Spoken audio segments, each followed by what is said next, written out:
Hola, quiero presentaros el protocolo de enfermedad coronaria, de diagnóstico de enfermedad coronaria que hemos elaborado en el hospital.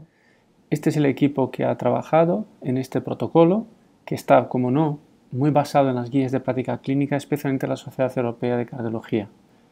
Vamos a empezar por el individuo asintomático, que puede venir a la consulta o puede venir a una llamada de teléfono por dos motivos en general, o porque se ha encontrado calcio en las coronarias en algún TAC realizado, esto es muy típico en los seguimientos oncológicos, por ejemplo, o pacientes que se han hecho un calcium score para valoración del riesgo cardiovascular, o personas con muy alto riesgo cardiovascular, una historia familiar cargada, o los factores de riesgo clásicos que confluyen en una misma persona.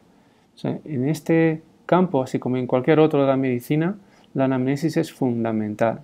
Hablo de una anamnesis dirigida, como pues, conocer un poco la actividad del paciente en el día a día, y me vale con que diga que ha reducido su capacidad de esfuerzo en el caso de ser un deportista que sale a correr y ya no puede correr la misma distancia. También el electrocardiograma es fundamental, poder examinar la presencia de ondas Q, amputación de ondas R, bloqueos de rama, etc.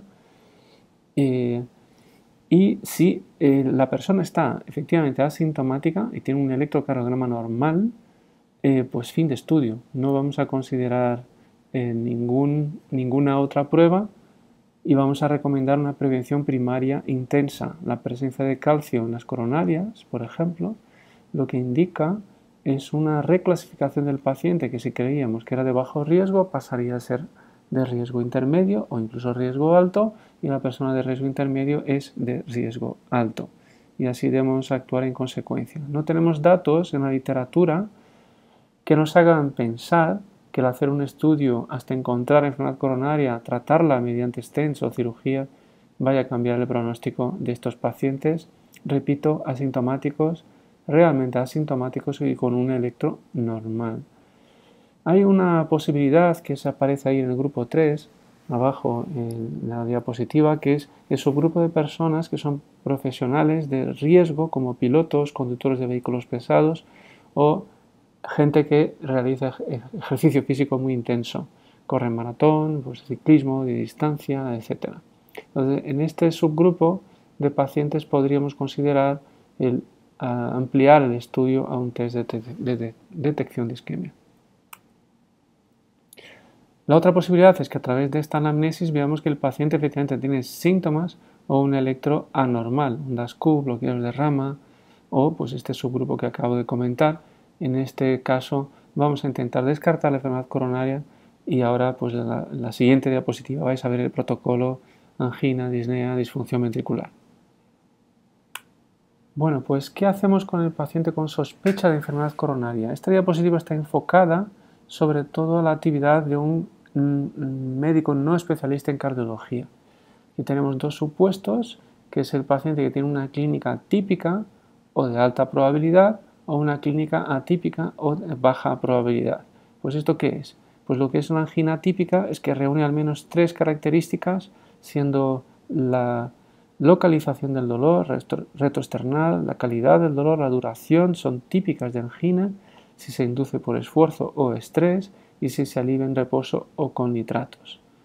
¿Okay? Las tres características. Angina atípica sería que reúne dos de estas características y dolor no anginoso, ninguna de estas características. Así como ejemplos, un paciente con molestias de segundos de duración, pues es no anginoso. Un paciente con dolor de horas o días, que se levanta con el dolor, se acuesta con el dolor, ese dolor no es por enfermedad coronaria, no sé que sea realmente en el contexto del infarto agudo de miocardio, que como sabéis, el dolor puede durar varias horas. Bueno, pues otra de las características importantes a la hora de sacar anamnesis es su localización. Es epigástrico, mandibular, irradiado a ambos brazos. Irradiado solo el brazo izquierdo no es lo más típico de angina, aunque eso es muy frecuente de encontrar en la consulta. Si el paciente lo señala con el puño, la mano extendida y alta probabilidad son pacientes con cardiopatía isquémica conocida, como los que han tenido un infarto, los pacientes revascularizados, pacientes diabéticos, ancianos o pacientes con más de 3 factores de riesgo. Bueno, en caso de que sea un dolor atípico, con baja probabilidad, y si tenemos ya un diagnóstico claro, por ejemplo, es una enfermedad osteoarticular, el paciente ya está estudiado en el pasado por este mismo dolor y no había isquemia ni enfermedad coronaria, el manejo aquí es individualizado, normalmente no necesitamos hacer más pruebas, es tratamiento dirigido, prevención primaria. En caso de que no hay un diagnóstico alternativo claro, el paciente no está estudiado, pues valorar, empezar a administrar aspirina a dosis de 100 miligramos diarios y enviarlo a cardiología, siempre con un electro y vía e-consulta. También la otra probabilidad, el otro supuesto es una molestia típica en un paciente o un paciente de alta probabilidad. Hay que evaluar si los síntomas son de esfuerzo, son de más de un mes de evolución, no hay una disminución progresiva del umbral y el dolor no es de mínimos esfuerzos. También administramos aspirina, le damos nitroglicerina a demanda, valorar, introducir un beta bloqueante al tratamiento o mononitratoral y enviar también a cardiología vía e-consulta.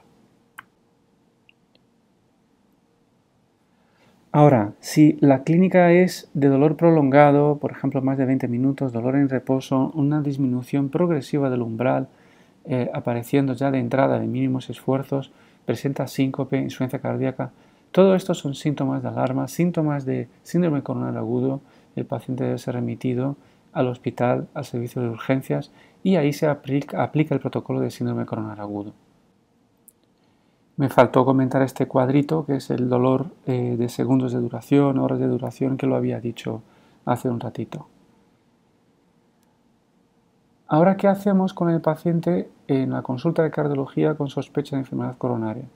Lo primero es reconocer si el paciente es o no candidato a un manejo invasivo, y esto lo valoramos según las comorbilidades, deseos del paciente y la calidad de vida que tiene de entrada.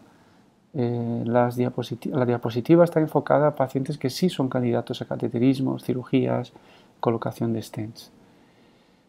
Con la clínica, el electrocardiograma y la ecocardioscopia que realizamos en la consulta tenemos la mayor parte de la información que necesitamos para decidir.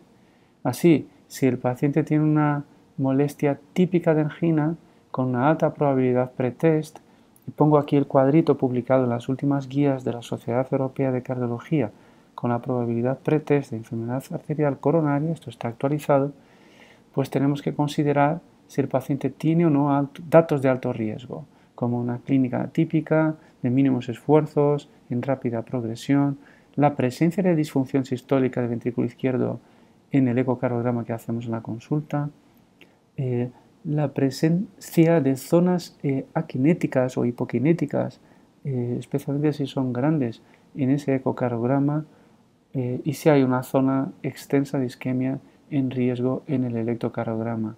Pues en todos estos supuestos no hace falta hacer un test de detección de isquemia, podemos ir directamente a la coronariografía invasiva. Dentro de la sala de hemodinámica tenemos herramientas que utilizamos mucho, como el FFR y el IFR, para tomar decisiones en caso de que la angiografía no sea suficiente, y en función de los hallazgos vamos a dirigir nuestro tratamiento y aplicar un protocolo específico, stents, cirugía, tratamiento médico, etc. Si no había datos de alto riesgo, en la valoración clínica electrocardiográfica, ecocardiográfica inicial, pues debemos realizar una prueba de detección de isquemia. Y aquí influye mucho la capacidad de caminar del paciente, la ventana ecocardiográfica, la probabilidad pretest. Por ejemplo, individuos con probabilidad pretest intermedia o baja, individuos de sexo femenino, mala ventana, el TAC coronario es muy útil para descartar enfermedad coronaria.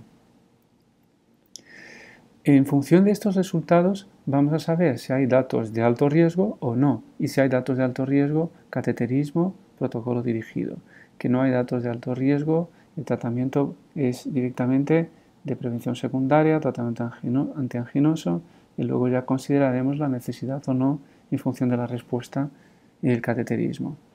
Y si descartamos isquemia, descartamos enfermedad coronaria, aplicamos el alta con las recomendaciones pertinentes de prevención primaria. En caso de probabilidad intermedia, con la valoración clínica inicial, las pruebas de detección de isquemia o el TAC coronario son nuestras herramientas iniciales. Si el paciente tiene ya una clínica conocida y ya estudiada sin isquemia, coronarias normales, pues el tratamiento es dirigido según, individualizado según la clínica. Finalmente, si el dolor es atípico, si hay una probabilidad pretest baja, muy baja, como viene ahí en la tabla, personas muy jóvenes, sexo femenino, hablo de probabilidad pretest inferior al 5%, 4%, podemos dar el alta directamente con recomendaciones de prevención primaria, que es poco probable que esta clínica se asocie a enfermedad coronaria. Pues esto es todo. Muchas gracias.